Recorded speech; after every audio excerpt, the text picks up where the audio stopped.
Hello, Internet friends. On today's episode of How Much Is This Mistake Gonna Cost?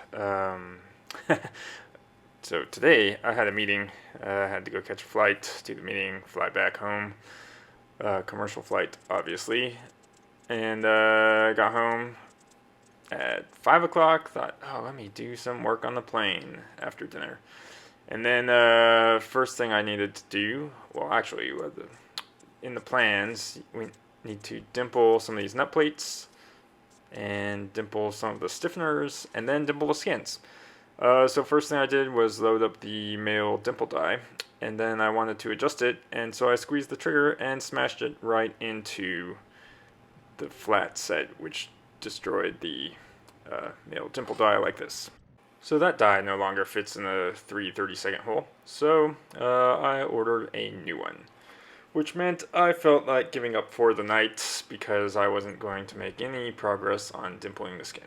Then, after a few minutes, I regrouped and decided, you know what, I can do other steps.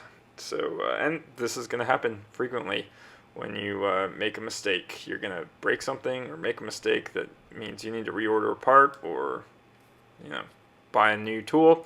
And you can just go on and do something else. So in the skin we had to drill some holes to number 19, step drill this center hole here, which you can see is a little nerve-wracking because if you screw it up, you screw up the whole skin. So I think I got it to, 9/16.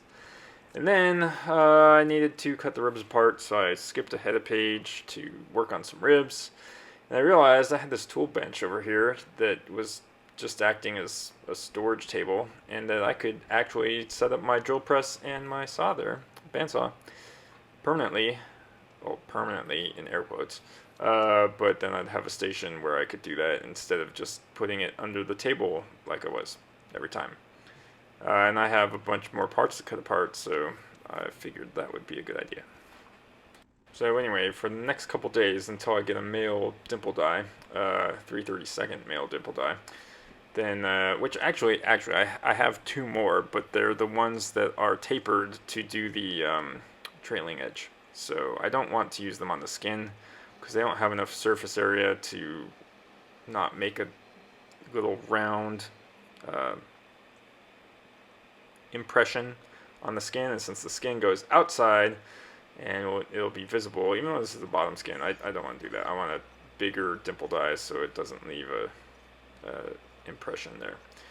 So we'll be moving on and doing ribs for the next few videos probably until that shows up, and really that should be like 2 or 3 days from now. We'll see. It wasn't at the California Spruce, so I won't get it the next day, obviously, since it's night. When I hit submit on the order, then it would get processed the next day, and I get it the day later. But they had it in Arizona, which I think takes 2 days, maybe. Well, we will see. I also ordered one from Cleveland Tool, just so I would have diversity and I could have a spare. So we'll see if I get one this week. If not, I will do a lot of ribs.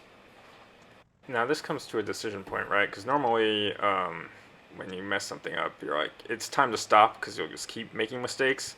But I made the command decision because I looked through the plans and I saw something like, oh, there's no way I could possibly mess this up. Even though I'm a little tired, like, it's pretty hard to mess up. Cut these two ribs apart, dimple them, prime them, deburr them, right? That's real hard to mess it up. So at least at this point, I'm sure I could, and then I would definitely have stopped.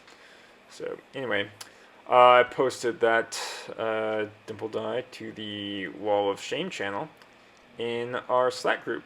So if you want to see other people's Wall of Shame, come join our Slack group. Link is in the description. See you in the next video. Bye.